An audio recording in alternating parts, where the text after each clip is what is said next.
The pain train is absolutely unreal, and in this video I'm going to be looking at a crit build for it. The pure DPS build had 167-ish thousand DPS, but if we're going to be changing the damage perks on it to more crit chance, 38%, we're going to be almost 200,000 DPS on the weapon, but we can do even more than that. So hello guys, and welcome to another one of my Fortnite videos. Increasing the critical damage is of course key to dealing a lot more damage, since there is a bit of a cap in the critical hit chance. So with a 135 build, we have more than 200,000 real DPS. That is the actual DPS of the weapon and the crit chance with the crit damage, but we can do more than that. The cap on a crit is around 51%, so I could go for that with another critical rating, but I want more damage, so I'm taking another 135%. Bringing our real DPS on this weapon above 240,000, 45% points more damage than the damage perk, 145% damage compared to the build that I had in the video yesterday. It is absolutely unreal. If we compare it now, once again, to some of the other weapons like my Bobcat, my previous favorite weapon for light ammo, we can see it is still a better weapon. We have a slightly lower DPS, I have a lower critical hit chance, but I deal a lot more damage when I actually crit. The weapons are more comparable now, we deal more damage per bullet, but we fire less often, it is not as fast. The last perks kind of even itself out a little bit because we get 27% more damage from the pain train, but 30% on the Bobcat. The Bobcat works on anything that is slowed and snared. The pain train scales up gradually. So they're both pretty cool. In terms of comparing with the Gravedigger, it is still a much better weapon. Same critical hit chance, same range, much more critical hit damage, and of course more impact, which I feel is really nice to have against things such as smashers. So crazy weapon. Still comparing it to the Nocturno, we can see this is a weapon that just truly shines. Double impact damage on the weapons, double impact force on the firing, so much more critical hit chance and so much more critical hit damage. This weapon is a beast that you absolutely need to get, and I'm just really happy I managed to have enough to perk it up. Against the Typewriter, it is a more hard comparison really. They are very different weapons, but I still feel in most cases that the pain train is gonna be the win. So I'm gonna be going in for a mission now because I kind of wanted to do a little bit more let's play kind of videos, just seeing what I have up and running. Oh, a little something from yesterday. Gonna be changing that one out. Just going in for completely normal, play something in Twine Peaks to test out this critical build of the weapon. Yesterday I made a video with a bit of a summary of how it was working, just going into public mode like that, so we can play with others and have fun. Yay! And get some legendary perk up, because I kind of need that. I burned it all, and I'm expecting us to get an amazing explosive weapon in this event, so I need to rake up so much perk up once again. Alright, what do we have? A little bit of everything. Great. Moving on. Alright, the weather alert. No, what? Oh man, of course I'm short on these. Well, this is just me being well prepared, guys. Do not worry. I forgot to take things out of my storm shield storage. Well, good thing we have the outlanding powers. We can just go bash some of these different vehicles, mechanical stuff. Getting mechanical paws, it's not hard. It's just a grind really, and I think I have 3 stacks in my storage, so I should just be... oh, we have a troll! Come here, trolley pains! I'm just putting up my teddy so it can deal with things that are going to be disturbing me while I am having... Alright! I am the king of the Kung Fu fighters. Come on, trolley pains. Where are you hiding? Come to me. There we have it. Alright, well it looks like even though I was going to be farming mechanical parts, well 3, so it's not farming as such, scavenging, hoarding, getting, I might be getting the blue glow for the bomb anyway. So yeah, I was expecting to be slacking a little bit here because I needed the mechanical parts, but perhaps I will be pulling my weight anyway in the startup phase of the mission. Deliver the bomb is one of my favorite missions because normally people are really focused, find things fast, we get things up and running very fast. In general, I feel that, oh, we have the last one there. Alright, I'm gonna go for it. Nobody saw that! Nobody saw that! Wow, embarrassing. All right, I'm just gonna take that one. This was the plan all along. This was what I wanted all the time. Don't worry, guys. It was a part of my grand... Oh, wow. That was, yay me, I am the king. All right, well, away with that. Nobody saw it. Nope, nobody saw anything. All right, so... Yeah, all right. So, I need to go back to making the weapon. There we have it. So let's just craft that thing and get rid of the bus, the battle bus. And we have a husky on our back, so hopefully I can take that out right around the corner to see if we can get some of that nice crit damage up and running, because I should be dealing, I don't know, like 80 kinda crazy damage when I am critting with it. So let's see, we should be critting. There we had 90. Whoa, the damage is real. That is cool. That is cool. This is like, I really like the idea about having a weapon that has a steady, fixed, constant amount of damage on it, which is why I went with the damage perks first, just to try it out, to have fun with it. But with 45% more damage, 45 percent points more damage from this build, it really makes little sense to go with the other thing, because 38% chance to crit, it's like more than every third shot, which means I'm gonna be critting twice per second. On average, it's just too much damage to be missing out on for it to be a weapon that is critting this often. I could go with a 51% crit build, I may look into that, but it is losing down on some of the DPS power, but then we will be moving up to having crits every second shot instead of every third. So yeah, I'm not entirely sure. If you guys have been fooling around with that build, be sure to put it down there in the comments. And of course, if you're new to the channel, be sure to hit that bell or subscribe if you don't want to be missing out of more Fortnite videos from me doing all sorts of random stuff. So anyway, let's find that armory. I have the blue glow and it's down there. Great. And we have a small army. Now this is also a little bit of what I was talking about yesterday. In general, playing endgame, you don't really need weapons that much. I put up my hover turret, I put down my teddy tower. If I were playing the MGR, I would just be putting down a few grenades. If I was playing a dragon, I would just be slashing through them. So weapons are mostly used for the things that get past the kill tunnels, or the things that are challenging in some other way. And I'm just thinking we need to make a path up through the actual towns. I'm just gonna... Often people are slacking a little bit with this stuff, so once you have connected the paths, people are often better at coming to take part in the game. There are always farmers to one degree or another, but I think we have a good group up and going. Oh yes, I do. Alright, so let's go through there. Come on, man. What? Oh man, vehicles. Yay, me. Okay, well, at least I'm not fizzling today. I was thinking it would be a cool idea to move this way instead. No. Alright, let's move on. Adelante, come on, man. Move it, move it, move it. So, generally, I kind of just bash through things, but I just used my power bash. My power bash. They should call it that. Alright, we have it done. Wow, amazing. So we are in a group with somebody that made the fortress while I was doing the path. That is when the end game shines and people know what they're doing, they just do something instead of doing nothing. And I can see I can go upgrade a few structures here. Oh, you're waiting. Alright, well, it's okay. It's okay. You did your part, your constructor, you made a shell without upgrading, put down your base, and now you're waiting. It's okay. It's a very, like, constructor thing to do. They go to the base, they build it, put down the thing, and then they just wait for others to upgrade because they did their part. And it's okay. It's much better than people just doing absolutely nothing, because it is so fast to upgrade things later anyway. So just having things up and running, having the area cleared, all that kind of stuff is a very nice help. And this is not a group mission. I just selected a normal deliver the bomb mission, so there is absolutely no need for any kind of traps or anything. Who came to take my resources? I'm doing the upgrades. Resources are mine. Mine. All mine. Mine. No, I'm kidding.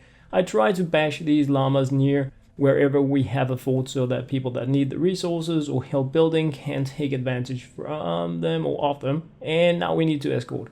So let's cut a corner is what I'm thinking. Like that, cutting a corner for the win. Ha, I'm the best at cutting corners. Alright. Already. So we have Ninja in the house, and we have, I don't know, Nisa, something, doing something else, probably farming. It is what it is. It is what it is. Alright, well, let's see if anybody wants to be helping out with the escort, or if it's just gonna be a one-man escort. The bomb is on the move. Like, Keep it safe. you guys know what I mean. Water element doesn't really matter. This weapon, the way that I have it perked up is with physics damage, which means that I'm gonna be dealing lower damage to any type of elemental husk and good damage to anything that doesn't have an element. So it's just really how I wanted this weapon, because I have a Hydra for every element. I have a Gravedigger for 2 elements. I have the Rat King kind of thing for energy ammo. I'm pretty well covered in terms of having weapons for different elemental opponents. So one of like the slots I was yet to fill, or I wanted to fiddle around with, was physics damage. And I've been using the Bobcat so far, been pretty happy with how it has been working out for me. Very, very fast, very easy to use in a tricky situation. But I think the paint train is going to be one-upping it. Yeah, absolutely. It is. It's going to be one-upping it. Jump. No. All right. What do we have here? Come on. The power is real. Oh, we are 3 on the escort now. Wow. That is insane. Triple escort in a non-group mission. We got this. I don't really mind that people are farming in, in non-group missions, because it is, when you're playing power level 100 missions, you're often grouped with others that are above power level 100. So anyone can solo this mission probably without placing any kind of traps. So it is way overkill, but we don't always have group missions that have interesting rewards. And sometimes the modifiers on them are just really, really horrible, which means that you're gonna be going in there probably wasting a lot of resources without really getting anything cool, fun, amazing for it to show. But hopefully I'm gonna be firing a few more shots with the paint train once we have the defense up and running. It has been a very quiet mission, and I really wanted to go in and have a few shots with the weapon, but again, there is no reason to use it just for the sake of using it. I'm gonna be playing loads with it, so if you guys have like specific missions, Storm Chest, no, I'm gonna pass on that. It's like the worst sign ever when you're playing in an endgame mission and people write Storm Chest. Then you just know, alright, we have gathered the blue glow, we have built the path, we are doing the escort, the base has been built, and somebody wants to do the Storm Chest that hasn't been part of any of this whatsoever. It's like, oh boy. I mean, just having the nerve to request it. Storm Chest, come here. Yeah. Everybody's your friend.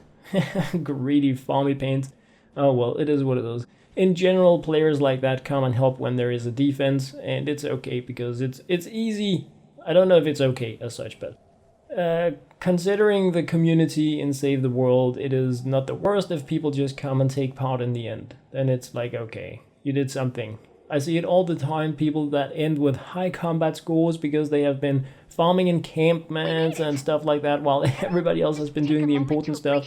And they have a building score because they have been like chasing all the chests that are at top of structures, but they haven't been doing anything that the entire group is going to be benefiting from. So I'm just going to give these guys a chance to see if they are going full of Storm Chest. I don't want to be Dr. Douchepants. That's going to prevent people from like getting goodies if these guys are... Now they're just... I hope they're not going to be making... they're going to be working on tunnels and stuff. And it's not a group mission. I'm not going to let them waste resources on that. This is way too easy for anybody to waste resources. So let's get the party up and running, see if we can at least get a smasher, something that I can try the paint train out with. And oh, we got the super loot. So I was wrong. The farmer did something to help the rest of us. Let's see if Dr. Person is going to be coming to assist the rest of us.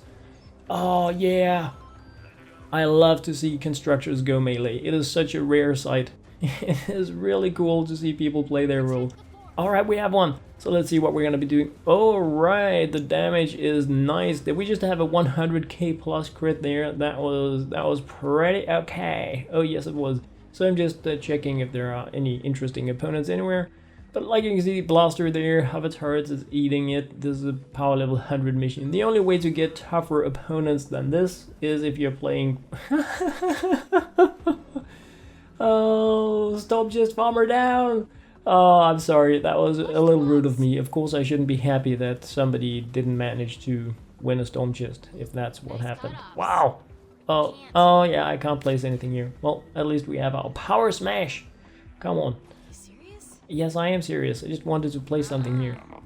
Come on, man. Stop pushing me, Riot Husky. It's freaking rude. Come on, man. Don't push me. Oh, we have a minibus. We have... Oh, it's almost dead already. It's almost dead already. I want to hit it. Yay, did I... Yeah, man. Well, that was constructor power, which is another rare sight in the game, but always cool. Always cool. I love playing with different classes instead of just all going Outlanders, which is like, in general, we're like 3 Outlanders and 1 soldier or 1 ninja, so it's very, very nice to see an active constructor in the game. It is always cool.